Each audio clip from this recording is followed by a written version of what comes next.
I'm honored to be here in the presence of so many courageous people who have put themselves at risk to do the right thing. The persons in this room are all profiles in courage. Many are actual whistleblowers, others are supporter families, lawyers, and governmental leaders. Ethically, we must recognize that evil does exist. Morally, the persons in this room have taken individual action to protect their fellow citizens. There's one person here today who has led the way legislatively, pushing sound laws to protect citizens and whistleblowers. Courageous in his fight for truth. Historically, he is in great company with President Abraham Lincoln and many other members of Congress persons throughout the past 2.5 centuries. I'd like to welcome Senator Chuck Grassley, today's keynote speaker and founder and chairman of the bipartisan Senate Whistleblower Protection Caucus. Through his time in Congress, he has worked to empower whistleblowers like myself to shine a light on waste, fraud, and abuse. There is no better friend of the whistleblower in Congress than Senator Chuck Grassley. Welcome, Senator. Thank you. Thank you, Patriots. Thank you. Last year, I began my remarks by announcing some good news that our Whistleblower Appreciation Day resolution had been co-sponsored by the entire Senate Whistleblower Protection Caucus.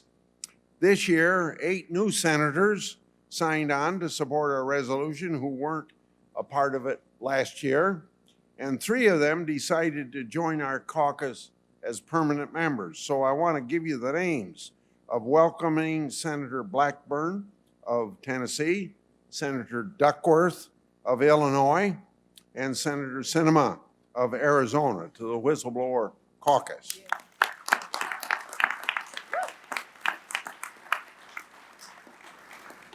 It's great to see so many of my colleagues stepping forward to express their support for whistleblowers. The service that you all do for this country is beyond estimation. And it's an honor to be asked to address you all every year. You are patriots. If you aren't a patriot while you're doing your actions, you're a skunk at a picnic.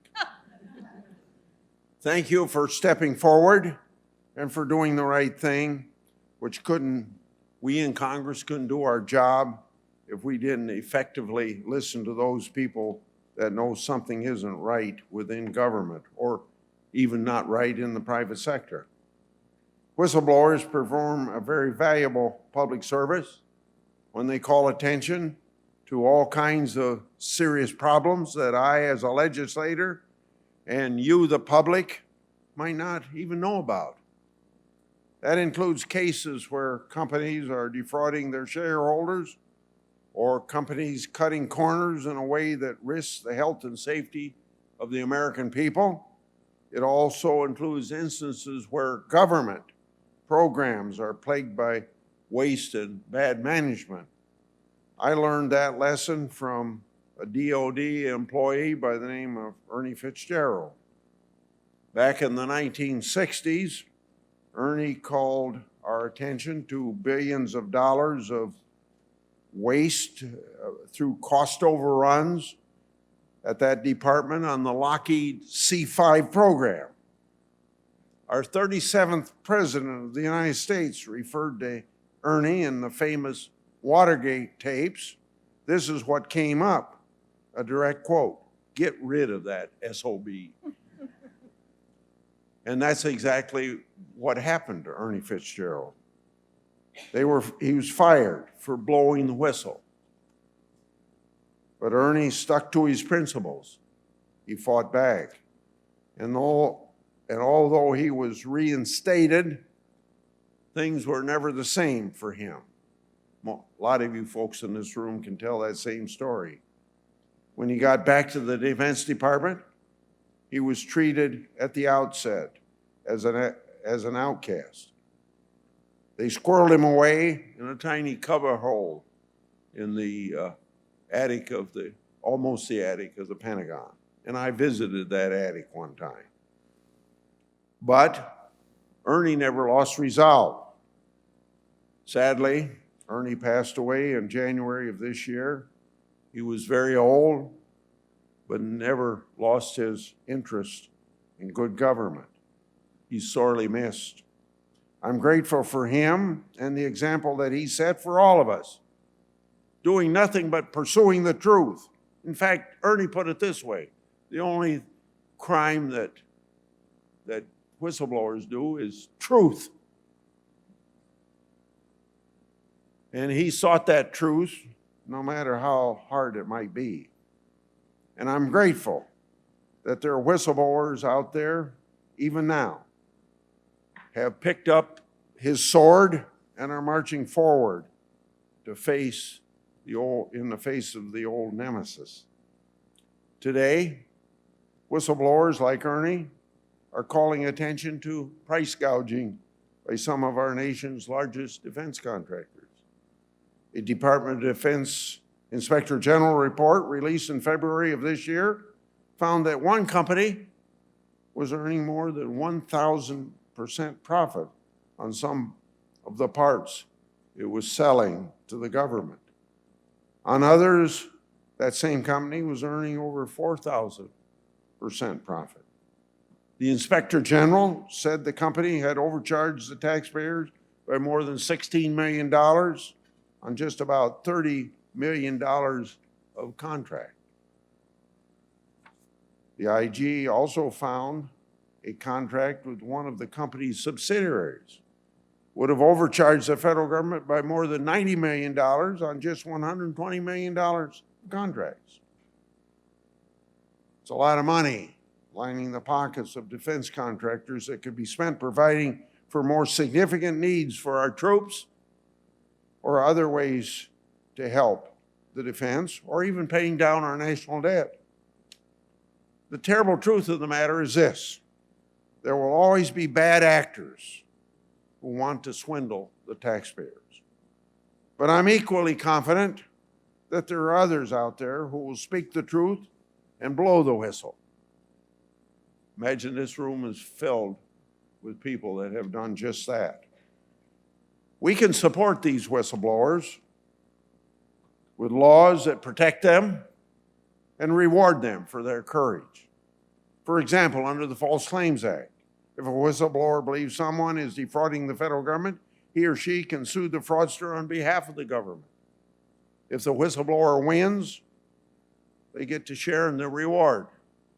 I spearheaded the effort to get that law passed back in 1986. Since then, the government has recouped $59 billion as a result of the False Claims Act cases.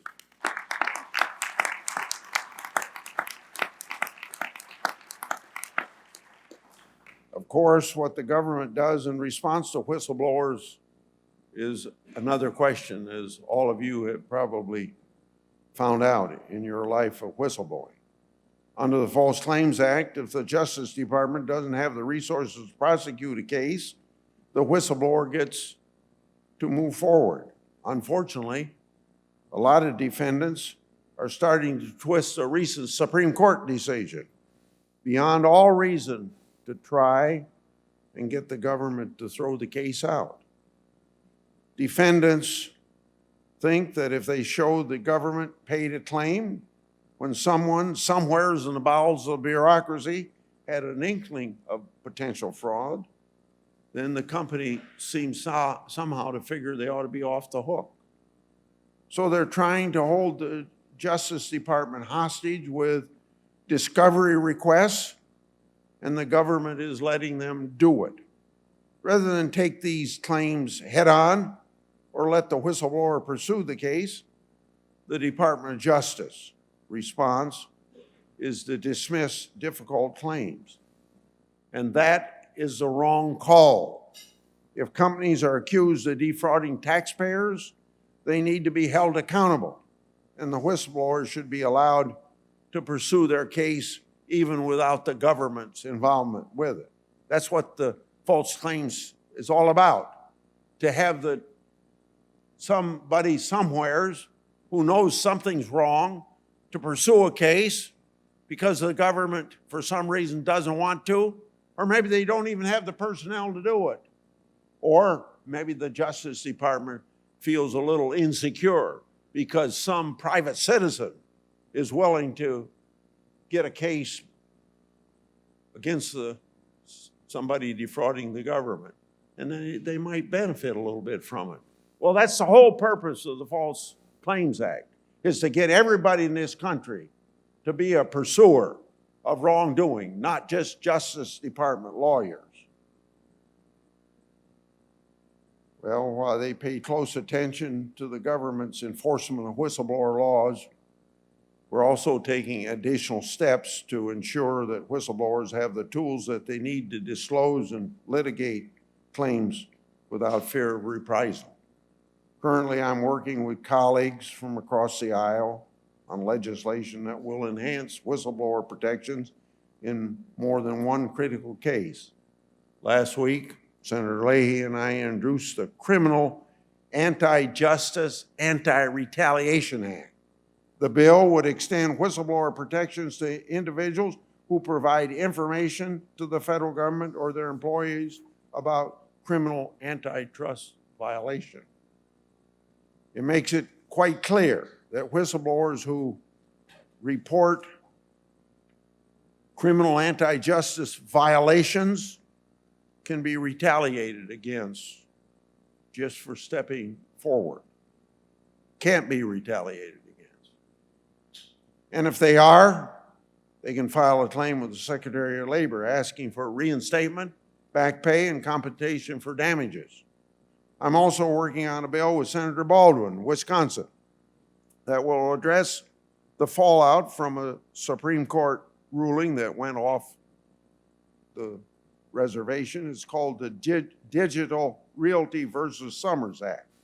According to the court, because a whistleblower in that case reported wrongdoing to his superiors and not directly to the SEC, he was not entitled to the whistleblower protections that we put in place when we passed the Dodd-Frank Act in 2010. That's not what we intended when we passed the law.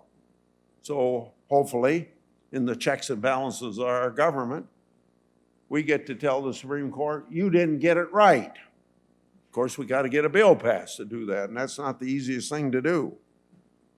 The bill clarifies that whistleblowers who report concerns about possible security violations to their employers will be fully protected, whether they take their concerns to the SEC or to anyone else at their company who they believe has the ability to address these wrongdoings. So here's the bottom line. There will always be bad actors out there trying to cheat the system or have it their own way at the taxpayer's expense or maybe some company's expense. But there's good news too.